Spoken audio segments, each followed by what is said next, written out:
아침의 달달한 쉼표 김하나의 생생라디오.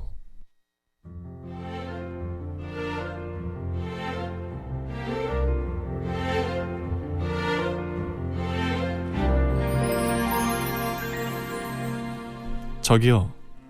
네? 마음 듣고 갈래요? 마음이요?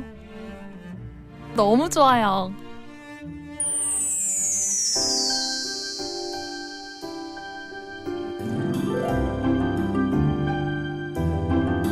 이고은 박사의 마음 라디오. 여러분의 마음은 요즘 어때요? 잘 지내고 있나요? 가장 잘 안다고 생각했지만 가장 몰랐던 마음들, 언제쯤 잘 이해할 수 있을까요? 내가 보고 듣고 느끼고 행동하는 모든 것이 담긴 그 소중한 마음 읽어드립니다. 부산대학교 심리학과의 이고은 박사님과 함께하죠. 박사님 어서 오세요. 네, 안녕하세요. 네, 반갑습니다. 오늘도 마음 얘기 나눌 텐데 네. 오늘은 어떤 주제로 얘기를 좀 나눠볼까요? 네, 오늘은 우리가 알 수도 있고 모를 수도 있는 정신질환의 한 종류에 대해서 그 정보를 좀 전해드리려고 하는데요. 사람은 생각해보면 아는 만큼 세상을 보고 아는 만큼 생각한다. 이 말이 진리인 것 같아요. 맞아요, 진짜. 네, 나와 상관없는 어떤 정신질환이라고만 생각하지 마시고 네. 내가 가진 그 편견이 있는지 없는지, 그리고 내가 잘못 알고 있는 건 없는지를 한번 생각해 보면 좋을 것 같습니다. 네. 오늘 소개해드리고 싶은 마음의 병 중에 한 가지 종류는 조현병이라는 질환입니다. 조현병은 뭐 우울증이나 공황장애처럼 우리에게 좀 익숙한 이름은 아니고 좀 낯설게 느껴지네요. 그렇게 우리가 생각할 수 있습니다. 조현병이라고 하면 낯설 수도 있지만 정신분열증이라고 하면 또 익숙하다고 네네네. 오히려 하시는데요. 정신분열증이 좀 익숙하네요. 네. 네네. 조현병은 여러분이 아시는 정신분열증이고요. 비교적 흔한 질환인데다가 우리나라의 경우 조현병 환자의 수는 약 50만 명으로 본다고 합니다. 아, 그렇게 많나요? 너무 많죠. 예, 그들의 가족까지 포함을 하면 한 200만 명 넘는 사람들이 조현병으로 병이 있거나 혹은 그 병 때문에 마음고생을 하고 있는 경우인데 네. 그럼에도 불구하고 아직 조현병보다는 우리가 정신분열증이라는 단어에 훨씬 더 익숙해요. 네네네. 그 이유가 있는데요. 정신분열병이라는 이름은 독일의 정신과 의사가 몸과 마음이 분리되어 있다라는 뜻으로 스키조페니아라고 명명을 했었습니다. 네. 그게 1937년인데요. 그 1937년에 일본에서 정신분열로 번역을 했고요. 네. 우리나라는 그 이름을 그대로 차용을 해서 쓰는 바람에 정신분열이라고 이렇게 쓰고 있는 거죠. 문제는 몸과 마음의 분리라는 이 스키조페니아라는 의미를 정신분열로 번역을 하다 보니 상당히 좀 부정적이고 네. 굉장히 좀 이질적으로 들리는 거예요. 인격이 이렇게 분리되고 극도로 퇴행하는 병이라는 오해와 편견, 그리고 무섭다고 말씀하신 것처럼 네. 그런 어떤 마음을 갖게 되는 건데요. 네. 그래서 일본에서는 이런 어떤 편견 때문에 1993년에 일본 가족협회가 병명을 변경을 요청을 했고 네. 10년 정도의 노력 끝에 2002년에는 일본에서는 통합실조증이라는 명명으로 이렇게 개명을 했습니다. 아, 이렇게 병명도 개명되기도 하는구나. 네. 통합실조증. 네. 그럼 우리나라는 어떻게 조현병이 됐을까요? 네, 우리나라에서는 2007년 좀 최근으로 왔죠. 네. 2007년에 환자의 가족 동호회에서 병명 개정 청원을 계기로 본격적인 이름 변경이 논의되기 시작했는데요. 네. 정신분열병이라는 단어 자체가 풍기는 부정적인 인상과 편견이 이 개명을 하게 된 이유가 됐다라고 이야기를 해요. 네. 이 정신분열병이라는 어떤 명칭은 마치 상반된 인격이 존재하는 것 같은 느낌을 줄 뿐만 아니라 사이코패스나 다중인격 같은 그런 어떤 의미를 포괄하는 명칭같이 오해를 받는다는 거죠. 네. 이런 사회적인 고정관념은 끔찍한 어떤 연쇄살인이나 방화사건 등의 발생에 사회적 이슈가 될 때마다 환자와 가족들을 굉장히 힘들게 했다고 해요. 예. 뉴스에서 보던 그런 이름이죠. 아까 저처럼 그죠? 맞습니다. 예. 이런 문제점이 대두되면서 명칭을 바꾸자라고 하는 운동이 일어나게 된 건데요. 네. 처음에는 30개가 넘는 명칭이 제안이 됐었다고 해요. 네. 그러다가 2010년에 조현증, 통합이완증 이런 이름으로 선정이 되고요. 최종적으로 조현병으로 병명이 확정이 된 것이 2010년, 2011년이 되겠습니다. 네. 그럼 정신분열증이라고 했을 때는 몸과 마음이 분리라는 뜻을 갖고 있는데 네. 조현은 어떤 뜻을 갖고 있나요? 네, 조현이라는 뜻은요. 현악기의 줄을 고르고 조율한다라는 뜻이 있어요. 이런 네. 뜻이구나. 네. 신경계의 조율이 잘 이루어지지 않고 있다라는 의미에서 질환을 발생시키는 것을 표현하는 이름이고요. 네.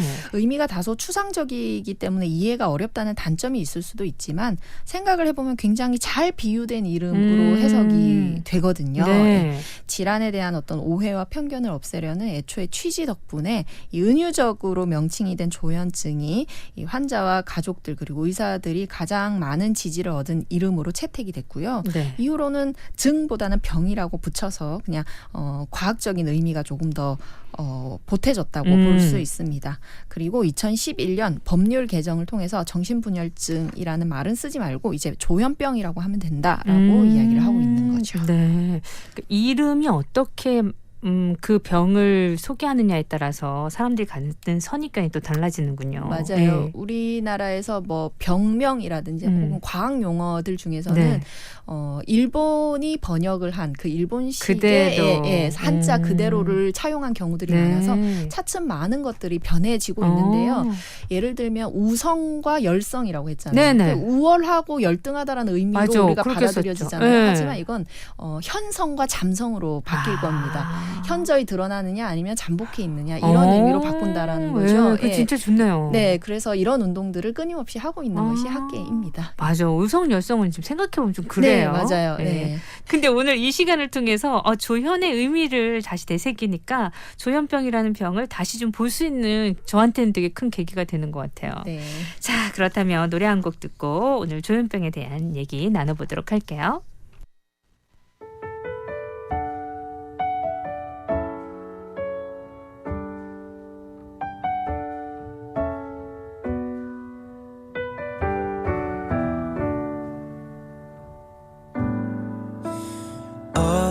어젯밤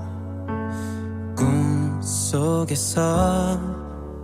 지울 수 없이 깊게 밴 그대 향기 내 곁에 영원히 있어줘 보고 있어도 그리운 그대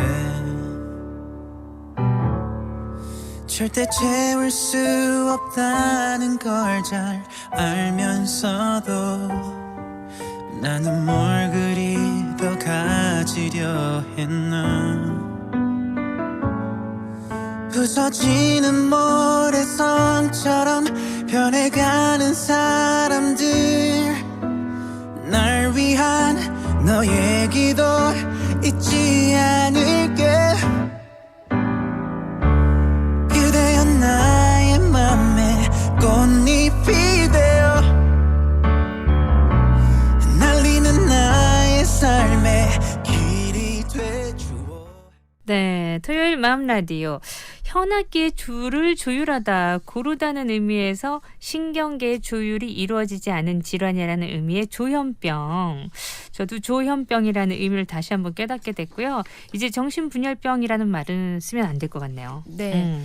이 조현병이라는 명칭은요. 생소하기도 하고 또 조울증이 있기 때문에 네. 굉장히 좀 헷갈리기도 해서 일부에서는 굳이 이름을 이렇게 바꿀 이유가 있냐는 비난도 많이 받았다고 해요. 하지만 이렇게 병명을 바꾸고 나면 그런 효과가 얼마나 있는지를 검증해야 하는 것도 맞습니다. 네. 그래서 국내에서는 병명 개명 전후의 낙인을 비교한 연구가 이루어졌는데요. 연구 결과에 따르면 개명의 효과는 매우 긍정적인 것으로 결과를 얻었다고 하거든요. 네. 단순히 조현병으로 병명이 바뀐 것만으로도 우리가 알고 있었던 정신분열증이라고 했을 때 위험한 사람이다 혹은 뭐 일을 같이 하면 안 된다 범죄를 저지른다와 같은 부정적인 시선이 조현병으로 바뀌자 큰 폭으로 감소했다고 해요. 네. 해당 병명만 들어도 우리가 무섭고 두렵다라는 응답이 38%였는데 그게 한 10% 내외로 많이 감소했다고 합니다. 병명이라는 게 생각해보면 별것 아닌 것 같아도요. 사람들에게 편견을 심어줄 수 있고 그로 인해서 질환을 겪는 환자들뿐만 아니라 그들을 보호하고 아끼고 있는 가족들도 굉장히 많은 상처를 받을 수 있거든요. 네. 그런 점을 우리가 한 번 더 생각을 해볼 수 있었으면 좋겠어요. 저는 뭐 병명뿐만 아니라 이런 어떤 이름들이 바뀌기 위해서 노력을 한다는 것 자체가 네. 굉장히 좀 감동적인 이 흐름이 아닌가 하는 생각을 해봅니다. 또 그렇게 개명이 되고 나서 그 효과가 있다고 하니까 네. 더욱더 이렇게 노력하시는 분들이 정말 대단한 일을 하셨구나 하는 생각도 드네요. 네. 이 과거에는 한 번 정해진 질병 이름을 고치면 그 이전까지 형성됐던 여러 가지 법률 관계에 혼란을 가져온다는 이유로 바꾸기가 상당히 어려웠다고 해요. 네. 우리가 사람 이름을 바꿔도 뭔가 절차가 너무 많잖아요. 많죠. 그리고 예. 사람들의 기억도 바꾸는 것 같아서 좀 어려웠었는데 네. 하지만 최근에는 이름이 편견을 가지고 올 때는 개명할 수 있다는 개명 허가 제도가 생겼고요. 덕분에 개명을 통해서 얻을 수 있는 효과나 편견을 없앨 수 있다는 등의 득이 훨씬 더 클 경우에는 질병의 이름도 바꿀 수 있게 되었습니다. 네. 대표적인 예로 우리가 과거에 나병이라고 알고 맞아. 예, 예전에 그렇게 불렀었죠. 그 병이 한센병으로 개명된 네. 사례가 있고요. 간질이라고 불렀던 용어를 뇌전증이라고 용어를 우리가 바꿨어요. 네. 예, 이 병명의 개정은 단지 이름이 바뀌는 것만을 의미하는 것은 아니다라고 말씀드릴 수 있는데요. 조현병으로의 개명은 환자가 사회적인 기능을 회복할 수 있다는 의미가 담긴 것이기도 하고요. 네. 환자와 가족들에게는 어떤 치료나 그 예후에 대한 희망을 주는 것이 목적이었다라고 또 말씀드릴 수 있습니다. 병명의 개명 이것도 상당히 중요하구나라는 생각을 오늘 진짜 한 번도 해보지 않은 생각이었는데 하게 됐네요. 네. 예, 우리가 조현병 공부하기 전에 이 개명에 대해서도 얘기를 나눠보고 있습니다. 그러면은 이쯤에서 퀴즈 하나 가볼까요? 네, 퀴즈 주세요. 네, 오늘은 퀴즈가 조금 깁니다. 귀를 쫑긋 세우시고요. 네. 들어보세요. 다음은 김소월 시인의 초혼이라는 시의 일부입니다. 땡땡에 들어갈 단어로 알맞은 단어는 무엇일까요? 시를 읽겠습니다. 네. 산산이 부서진 땡땡이여, 허공 중에 헤어진 땡땡이여, 불러도 주인 없는 땡땡이여, 부르다가 내가 죽을 땡땡이여. 1번 이름, 2번 전화번호. 아하, 학창 시절이 생각나는 시네요. 여러분 아마 기억하실 것 같아요. 산산이 부서진 땡땡이요. 허공 중에 헤어진 땡땡이요. 여기 땡땡이 뭔지 맞춰주시면 되겠어요. 1번 이름, 2번 전화번호입니다. 여러분 정답 주세요. 샵 2302, 건당 50원, 긴 문자 100원.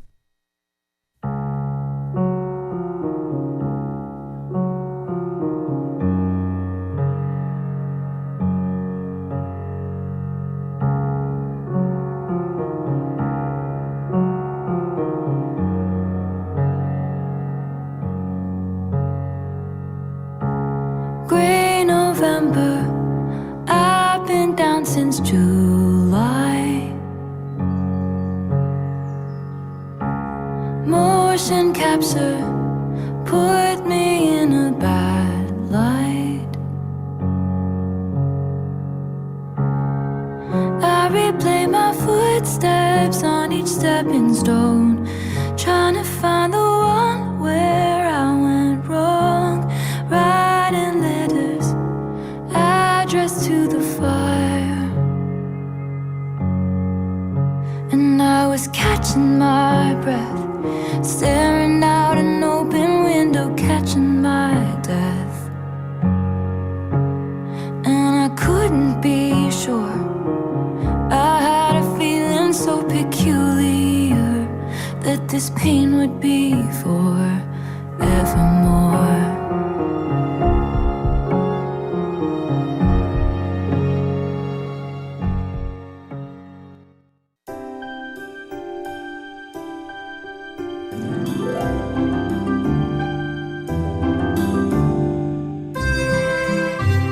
이고은 박사의 마음 라디오 함께하고 있습니다. 4부에서도 쭉 이어질 텐데요. 먼저 정답 얘기해야죠. 네. 김소월님의 초혼이라는 시의 일부 들려드렸었습니다. 네. 산산이 부서진 땡땡이요. 허공 중에 헤어진 땡땡이요. 부르다가 내가 죽을 땡땡이요. 네. 자, 정답은 네, 이름을 불러야 되겠죠? 네. 네, 정답은 1번 이름입니다. 부르다가 내가 죽을 이름이요. 정답 이름이었습니다. 여러분 이 시 아마 기억하고 계신 분들 많으실 거예요. 네. 예. 좀 쓸쓸해지는 음. 시죠. 예, 그리고 이름을 부른다는 것에 대해서 네. 좀 생각을 해보게 해봐요. 되는. 예. 누구 엄마 뭐 당신 이렇게 네. 부르다가 음. 누구야 혹은 라고. 누구시라고 들으면 또 갑자기 달라지는 마음. 예. 자, 그래서 김소월님의 초혼도 한번 여러분 다시 한번 찾아보시고 감상해 보셔도 좋을 것 같고요. 오늘 조현병 얘기 나누고 있는데 이 조현병 특성에 대해서 좀 궁금하거든요. 어떤 병인지 네. 우리가 잘 모르잖아요. 사실 맞아요. 정확하게 뭐 우울증이나 이런 거에 비해서는 알고 어렵죠. 있는 상식도 좀 부족해요. 네. 어떤 병인가요? 이 조현병은 좀 증상이 다양한 어떤 특성이 있습니다. 그래서 명확한 경계를 짓기 어려운 질환이다라고 이야기를 하기도 하는데요. 망상이 있을 수 있고 또 환각이 들릴 수도 있고요. 그다음에 언어의 앞뒤가 잘 맞지 않는 그런 네. 현상도 있고요. 행동이 또 좀 이상해 보이기도 합니다. 갑자기 화를 내거나 네. 갑자기 뭐 고함을 지르거나 이런 행동이 있고 그리고 긴장하는 행동을 보이기도 하고요. 이런 증상들이 뭐 2가지 이상이 나타날 수 있고요. 이러한 증상이 일시적이 아니라 한 6개월 이상 지속될 때를 우리가 조현병으로 진단을 하는데요. 네. 망상이라는 건 현실에 맞지 않는 잘못된 생각을 말합니다. 실제 사실과는 다르고 논리적인 설명으로 시정되지 않은 어떤 믿음으로 개개인의 교육 정도나 문화적인 환경에 걸맞지 않은 생각을 하는 것이 우리가 이 망상이다라고 볼 수 있어요. 네. 근데 조현병에만 망상이 관찰되는 건 아니고요. 우울증이나 조울증 같은 어떤 다양한 정신질환에도 망상은 발생할 수 있습니다. 그래서 망상을 주된 특징으로 하는 망상형 정신분열병 환자들, 이게 조현병 환자들은 다른 사람이 자신을 감시하고 미행하고 또 자신을 위험에 빠뜨리기 위해 계획적으로 움직인다고 믿는 피해 망상증, 흔히 경험을 한다고 해요. 네. 피해 망상. 네, 이러한 망상의 내용은 체계화되어 감에 따라 더욱 복잡 미묘하게 변하고요. 시간이 지날수록 혼란스러운 상황에 적응하기 위해서 다른 망상을 계속 만들어내서 실제로 듣고 있으면 실제로 겪고 있고 일어나고 있는 일이구나라고 이해를 할 정도입니다. 네. 그리고 조현병의 또 다른 증상은 환각이 있는데요. 이 네. 환각은 외부에 자극이 없는데도 있는 것처럼 느끼는 걸 이야기해요. 그래서 냄새도 막 나고, 네, 냄새도 난다고 하고 없는데 보인다고 하고 들리지 않는데 들린다고 하는 네. 것이 환각이죠. 이 환각은요, 두뇌 병변에 따른 어떤 기질적인 원인에 의해 나타나기도 하고요. 그리고 시민성인 경우도 있어요. 굉장히 불안하거나 우울해서 무언가가 나타나 버리는 경우들도 있습니다. 네. 그래서 환각의 종류로는 존재하지 않는 소리를 듣는 환청이 가장 많고요. 그리고 존재하지 않는 것을 보게 되는 환시가 네. 있고 말씀하신 존재하지 않는 냄새가 자꾸 난다고 하는 환취도 있습니다. 그리고 존재하지 않는 누군가 자꾸 나를 건드리고 만진다라고 이야기를 하는 환촉도 있습니다. 네. 보통 왜 영화나 이 드라마에서 보면은 그 관혹 한청과 환시가 나타나는 경우를 이렇게 보여주기도 하잖아요. 네. 거기서 좀 접한 경우는 있었던 것 같은데. 맞아요. 예, 조현병 환자에게 흔히 찾아볼 수 있는 환청은 내용이 굉장히 다양하다고 하는데요. 무의미한 소음일 수도 있고 구체적인 말소리나 지시사항일 수도 있다고 해요. 이때 말소리의 주인은 대부분 모르는 사람의 목소리가 많다고 하고요. 영화에서 볼 수 있는 장면이 흔한 장면이 그런 장면이죠. 네. 간혹 말소리의 내용이 뭐 자해나 타해를 강요하는 내용같이 지시형일 경우가 있는데 이때 환자는 반드시 실행을 해야 한다는 강박적인 느낌을 받을 수 있어서 주의를 기울이는 것이 필요하다는 조언도 하고 있습니다. 이건 너무너무 힘든 병이겠다. 네. 조현병 환자의 사고는 정상적인 흐름과 다르게 진행되는 경우가 많아요. 이 생각이 그렇다는 거겠죠. 따라서 다른 사람들은 환자들이 하는 말을 듣고 나서 무슨 말인지 이해하지 못해서 당황하는 경우들이 생기고요. 네. 어떤 경우가 있냐면 이제 우리가 돌아가신 줄 알고 있는 분이 살아계신다라고 주장을 하는 경우들이 생겨서 네. 가족들은 그걸 듣고 굉장히 많이 울게 되는 경우들이 생긴다고 합니다. 예, 네. 그런 경우가 조현병의 케이스고 대화 중에 동문서답을 하기도 하고요. 그 이유는 다른 사람 끼어드는 소리를 듣기 때문이겠죠. 아. 예, 그래서 앞뒤 문장에 상관성이 결여되어 있는 말이나 혹은 조리에 맞지 않은 말을 하기도 하는 그런 특징을 갖고 있습니다. 특징을 들어보면 환자도 너무 힘들고 그 네. 보호자도 되게 힘들 것 같은데 주위 분들이 일단 노래 한 곡 듣고요. 그 원인은 어떻게 되는지 알아보도록 할게요.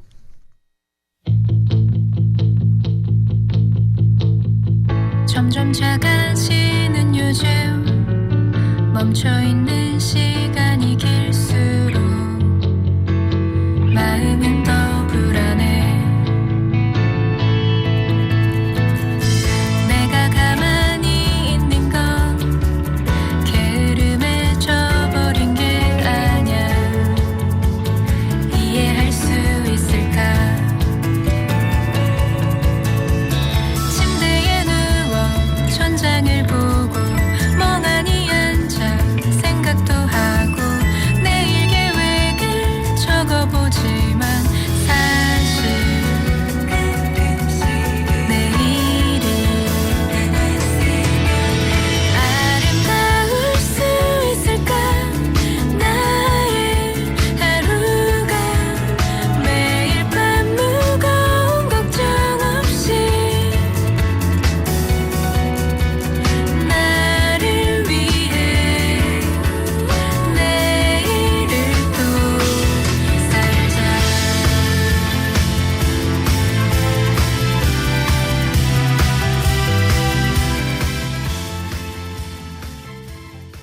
네, 오늘 마음 라디오 조현병에 대해서 알아보고 있는데 원인은 무엇일까요? 네, 뭐 이런 정신질환의 원인은 단일하다고 보기는 어렵거든요. 딱 하나의 어떤 원인 이렇게는 얘기 못한다는 네. 말씀이시죠? 우리가 뭐 위암에 걸리거나 폐암에 걸린 사람에게 환자의 케이스에 담배를 펴서 그렇다 이렇게 원인을 줄 수 없잖아요. 할 수 그런 없어. 것처럼 네. 정신질환도 마찬가지거든요. 네. 하나의 원인에 의한 단일한 질환인지 아니면 여러 요인에 의한 어떤 증후군인지는 확실하게 말씀드리기 어렵고요. 조현병이라는 어떤 질환을 규정짓는 경계가 조금 불분명한 것도 사실입니다. 하지만 이 병이 두뇌에서 오는 질환이라는 점에 대해서는 어느 정도 의견이 일치되고 있습니다. 네. 심리적, 사회적인 요인 또한 발병과 경과에 중요한 역할을 한다는 점도 있고 그런 어떤 원인들로 인해서 두뇌에 질환이 생기는 어떤 원인, 예, 그런 복합적인 원인이 있을 수 있다라고 말씀드릴 수 있어요. 네. 조현병이 생기는 원인으로는 우선 유전적인 요인도 꼽을 수 있거든요. 예, 조현병 환자의 가족은 환자의 관계가 가까울수록 조현병과 연관 질환의 유병률이 높을 수밖에 없습니다. 네. 예, 이런 연구는 쌍둥이 연구가 대표적인데요. 쌍둥이 연구에서 일란성 쌍둥이는 40에서 60%가 닮았고 이란성 쌍둥이의 경우에는 10%에서 15%의 발병 일치율을 보이는 걸로 보면 네. 이 환자와의 어떤 가족 유전병으로서의 영향이 좀 있다라고 볼 수 있습니다. 그리고 여러 가지 원인으로 밝혀진 바에 따르면 임신 중에 문제도 조현병의 원인이 될 수 있대요. 그래요? 예, 양육 환경이나 스트레스 같은 환경적인 소인도 가능한데요. 병에 취약한 소인이 있는 사람에게 이런 어떤 스트레스가 가해질 때, 강한 스트레스가 가해질 때 발병의 가능성이 커진다고 합니다. 네. 우리가 상상을 해보면 굉장히 심각한 충격이나 혹은 강한 스트레스를 받았을 때 사람이 넋이 나갔다라거나 네. 안 보이던 게 보이고 들린다라는 어떤 현상들이 나타날 수 있거든요. 네. 예, 그런 현상으로 인해 질환이 올 수도 있고 네. 두뇌의 신경 전달 물질인 도파민이나 그 세로토닌과 같은 물질의 불균형이 직접적인 증상 발현에 관여한다는 점에서 보면 이들 물질의 이상이 원인으로 또 고려될 수 있는 하나의 요인이다라고 볼 수 있겠습니다. 네. 치료를 통해서 회복이 가능하면 좋겠는데 조현병은 어떤 적절한 치료가 있을까요? 조현병의 경우 아직까지는 완치가 쉽지 않은 질환으로 분류를 하기는 해요. 네. 예, 완치라는 것은 뭐 어떤 질환이든 상당히 좀 어려운 건 맞습니다. 때문에 장기적인 치료 목표를 잘 세우는 것이 중요하다고 조언을 하고 있거든요. 네. 그렇기 때문에 조현병을 가지고 있는 환자뿐만 아니라 주변 사람들의 어떤 적극적인 마음도 중요하다고 볼 수 있겠죠. 네. 완치는 힘들 수 있지만 적절한 치료만 받으면 얼마든지 표나지 않게 일상생활은 가능하게끔 회복될 수 있는 질환이라고 합니다. 이거 일상생활이 다 가능하다. 네, 가능한 네. 수준까지 회복이 가능합니다. 이 병의 급성기의 환자는 자신이 병에 걸렸다는 생각을 하지 못하고 망상에 사로잡혀서 심각한 어떤 공포나 불안을 느끼고 있고요. 그리고 현실 감각의 상실이나 혹은 굉장히 심한 환청으로 판단력이 흐려진 상태를 보인다고 하거든요. 네. 그래서 조현병 환자가 보이는 폭력적인 언행이나 행동은 사실 자신이 감당하지 못하는 지각과 느낌으로부터 자신을 보호하기 위한 최후의 수단일 수 있다는 것도 우리 주변 사람들은 이해하고 감싸고 그다음에 도와줄 수 있는 부분이어야 한다는 겁니다. 굉장히 젊은 시절에 조현병을 진단받고 3차례 이상 입원 치료를 받았던 병력이 있지만 현재 미국 캘리포니아 대학 법학과 교수가 된 엘린이라는 박사님이 계신데요. 네. 그 엘린이라는 박사님은 강연에서 자신의 질환을 극복을 한 비결을 3가지로 꼽았다고 해요. 그래서 제가 소개를 해드리고 싶어서 가지고 왔는데요. 네. 엘린 박사가 이야기를 하는 조현병 질환 극복 비결 3가지는 첫 번째는 훌륭한 치료를 받아야 한다라는 거였습니다. 네. 이건 너무 기본적인 이야기겠죠. 그렇죠. 그리고 두 번째는 나와 내 병을 이해하는 가까운 가족과 친구들이 있어야 한다라는 거고요. 그리고 세 번째는 나를 너무나도 지지해주는 직장에서의 현재 일, 이게 나의 병력이 있음에도 불구하고 나를 받아주는 어떤 사회가 필요하다라고 이야기를 했다고 합니다. 네. 정말 들어보니까 다른 여타의 질병들도 마찬가지겠지만 조현병은 특히나 가까운 사람들이 네. 어떠한 지지를 해주는가가 진짜 중요한 병이구나 이 생각은 맞아요. 또 하게 되네요. 네, 우리가 돈은 숨기되 병은 소문내야 한다. 그런 말이 있어요. 네. 이유는 도움을 받아야 한다라는 뜻이거든요. 네. 그 병에 걸리는 건 그 사람 잘못이 아닙니다. 운이 나빴을 뿐이고 어떤 의도치 않은 어떤 스트레스나 혹은 그 사람은 마음이 굉장히 약하고 반듯한 사람이었기 때문에 그런 스트레스에 취약할 수 있었다라는 그 사람 본연의 어떤 네. 마음을 우리가 이해를 해봐야 된다라는 거예요. 그래서 그 병에 대해서 어떤 편견이나 그 사람이 원래 나쁜 사람이다라고 생각하실 건 전혀 없고 네. 도와주고 치료를 받으면 얼마든지 정상적인 사회생활이 가능한 사람이다. 네. 그리고 그로 인해서 나타날 수 있는 어떤 범죄나 흉악한 어떤 일들을 네.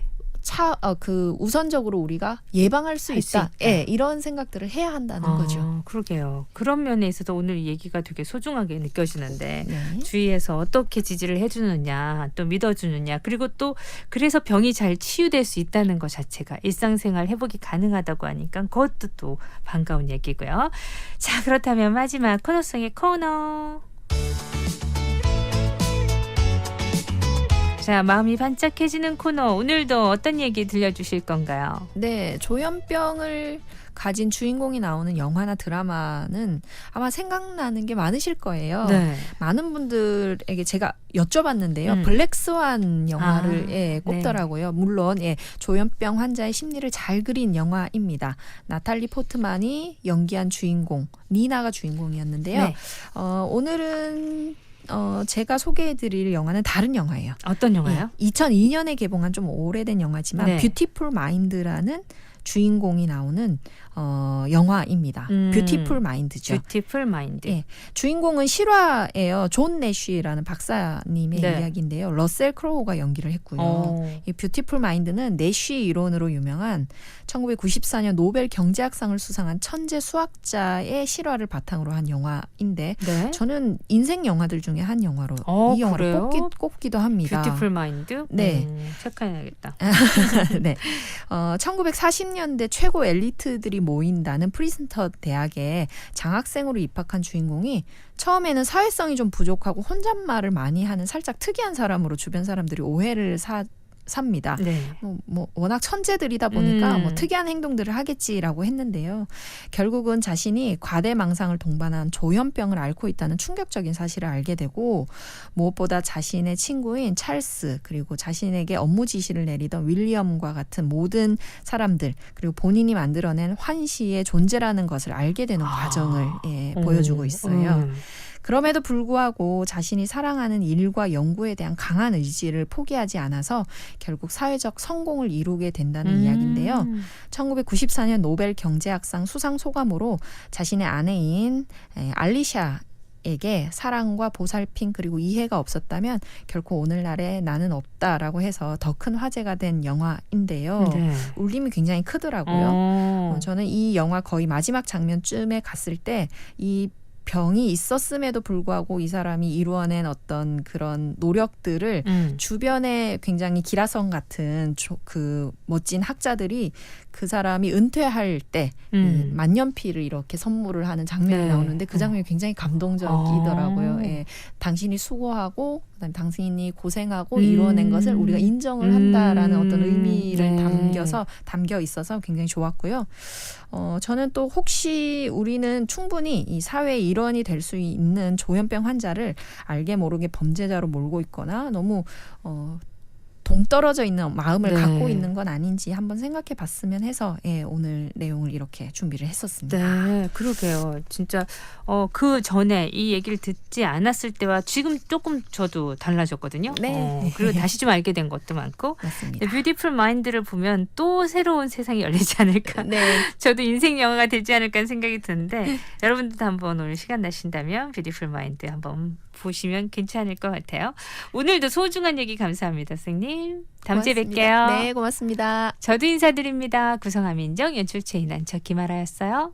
끝곡 아이유의 마음 준비했고요. 저는 내일 뵐게요.